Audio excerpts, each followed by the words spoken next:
twashimye mu guhimbaza uyu munsi kwishikira ku bitaro CMCK bisanzwe bifise igisata gifasha abagwayi ba kanseri. Nico gituma twaje kwifatanya n'abagwayi b'iyo ndwara, twongera dutera intege abarongoye ivyo bitaro mu gikorwa gihambaye barangura co gufasha abagwayi ba kanseri. Nico cadutumye uyu munsi mu ntumbero yo kubashigikira, twabazaniye ingabire mwabonye izobafasha mu gikorwa co kuvura indwara ya kanseri.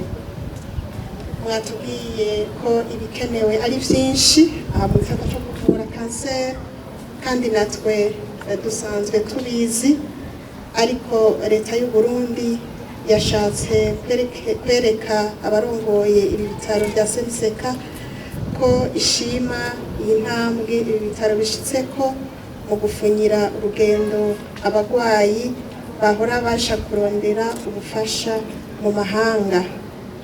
Twabaye rero ukubatera intege, dusaba n'abandi basanzwe bafise ibitaro kubandanya bagira ingufu kugira abagwayi ba kanseri bashobore gufashwa hano mu gihugu cacu batarinze kuja mu mahanga.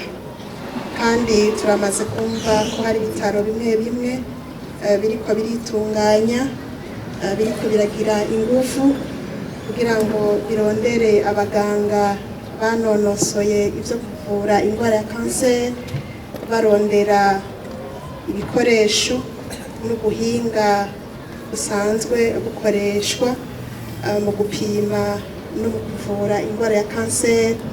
Nabo nyene turabateye intege, ntitwabibagiye, n'umunsi twaje ngaha, ariko n'abandi turabateye intege.